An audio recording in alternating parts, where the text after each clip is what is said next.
Welcome back to Mike's Miniatures, the place for all things mini wargaming, and in today's video we're just going to take a few minutes here and I'm just going to build the Deathwatch Watch Master right here.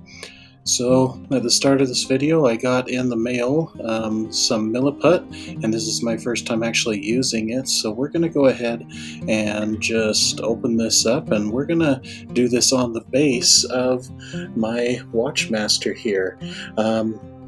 For the Deathwatch army, as I'm going to be building it, I plan on having them like they are standing on some sort of like a marbled effect rather than on a planet surface.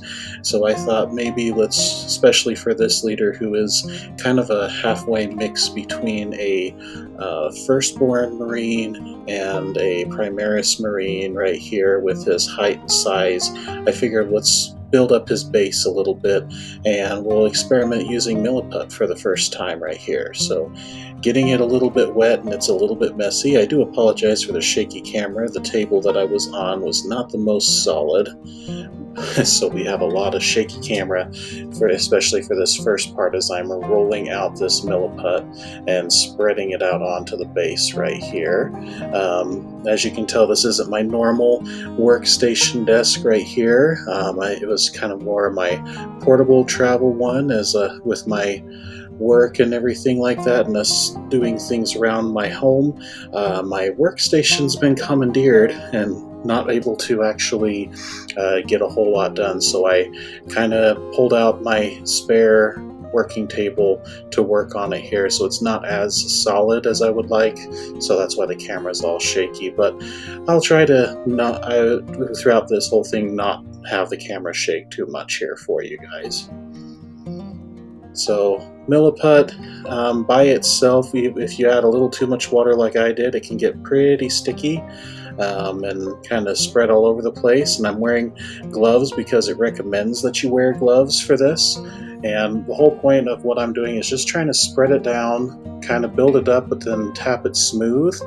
And I did do a little bit of experimentation to see if I can make maybe like marble slabs or columns right here, but didn't really quite like the look of it and tried smoothing it out again once we got to that point right here, and just put away the knife and kind of cleaned it off as best I could with my glove here, and see, just let it kind of dry and take off and let it sit in the corner and take off the gloves to actually work on the model.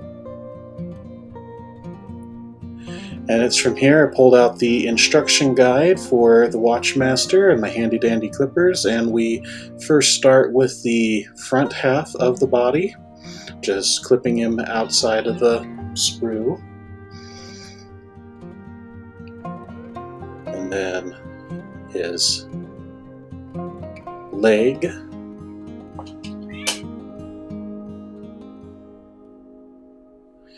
We're just going to clean up at the bits as we pull it off from the frame right here.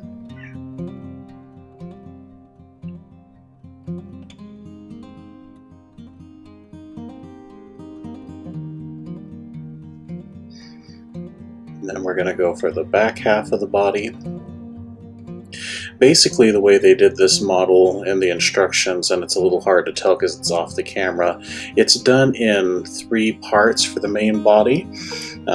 You have the back of the body with the leg attached to the cloak, then the leg right in the middle, and then the front kind of sandwiches to hold the leg in between the front there to make a solid pose when you glue it together. So while it's in pieces like this, I'm just using my hobby knife to scrape where the connections are to kind of make a clean seam, and then do a little dry fit. See how it just kind of fits right in there inside a little groove? And then the front of the body will fit right in front of it. Kind of 2 halves like the Deathwatch Veterans kit, the old one, used to do that way. And you got to be a little bit careful around the details, especially for the front and on the backpack when I start doing the trimming, because it has very, very fine details with that. Time to get some new super glue because my original one finally ran out. So quick little pop together. then in the little lock groove, just put a little bit of that glue and set it right in. Takes it a few moments to actually dry, but it eventually holds itself. Kind of clean up the little area that I missed.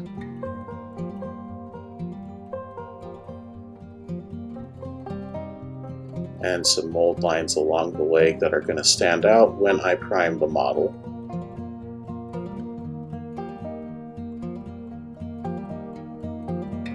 Reapply some glue because I didn't let this dry for too long.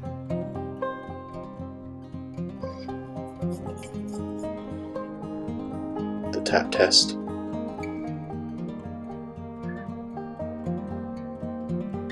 And make sure every time I see a new spot that I didn't do the dry fit, see how it just fits together just like that? Pretty nifty and neat right there.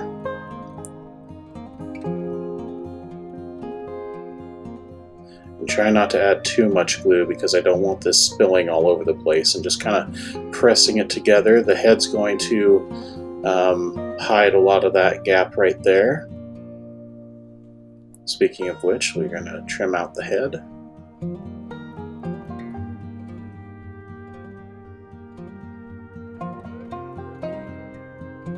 Then we'll trim out the arm with the Deathwatch chapter symbol and the Watch Master unique arm, and then obviously his other arm with the I'm calling it the Adeptus Custodes glaive right here, but it's Deathwatchified, so it's less fancy, it's more straightforward to the point. And speaking of point, we're going to clean up all the little points where they connected to the sprue. And this is basically most of what my hobbying has been lately. I've been a little bit on the slower side with doing things. Just getting one or two things at a time and just build them up, put them together like this Watch Master.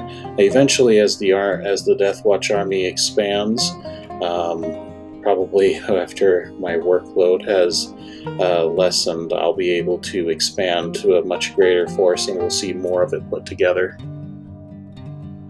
But letting it dry, kind of holding it in place. Do a dry fit of the head, and the head peg is actually really nice. Rather than being an oval, it has it more of a diamond inside there, as you can kind of see there. And so just dropping the glue and just line up the diamond, it automatically puts his head looking in the one direction as the box right here. I'm sure you could trim up the diamond square so you can rotate the head, have him look in a different direction if you would like.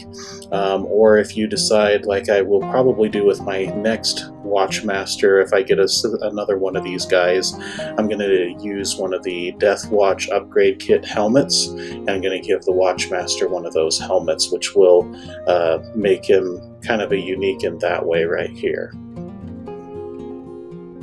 Now the fiddly part is cleaning, so it's a little off camera because I had to get it really close to my face with it to make sure I didn't trim off and cut the weapon off, and then I'd have to pin it, reattach it with a lot of glue and maybe even pinning it, and I didn't not want to do that for that. So after taking a little bit of a pause there, we just go back, trimming. You can see where the connections are where I've been cleaning it, and then it's just cleaning up some of the mold lines and other connections that were a little bit harder to hit.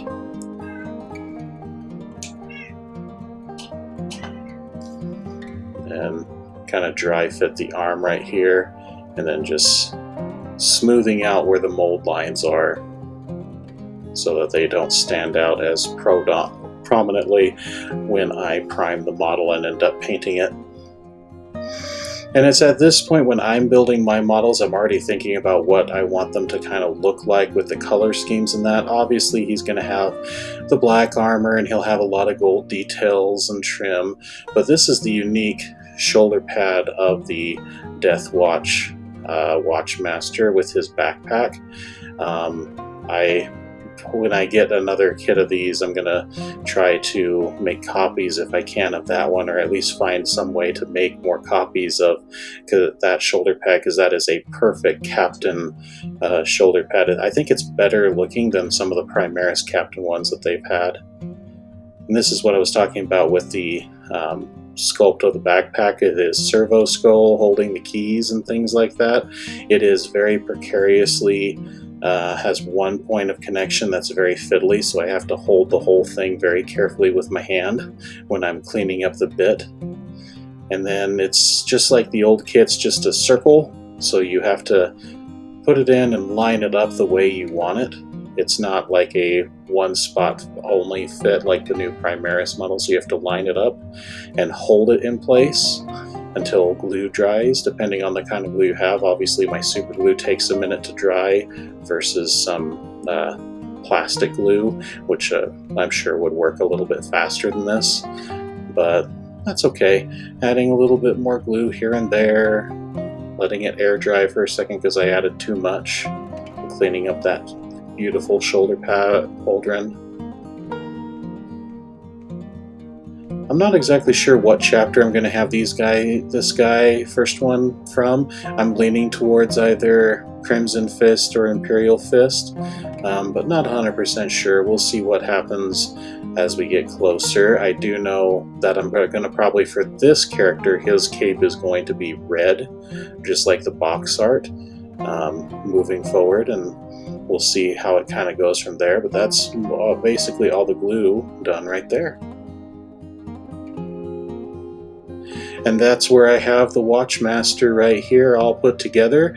As you can kind of see, he is a very fun, simple build. I'd give it a 10 out of 10 with putting together. If Deathwatch decide to get some more love from Games Workshop, I hope that if they Primarisify this guy, they give us some more options for his weapons. Not that I don't love the glaive bolt gun spear that he has. I definitely love that, and I'm thinking when I do a custom kit bash of another Watchmaster for myself, I am going to probably end up getting some Adeptus Custodes models and get some of their war glaives or spears or whatnot to put on for my guy from there.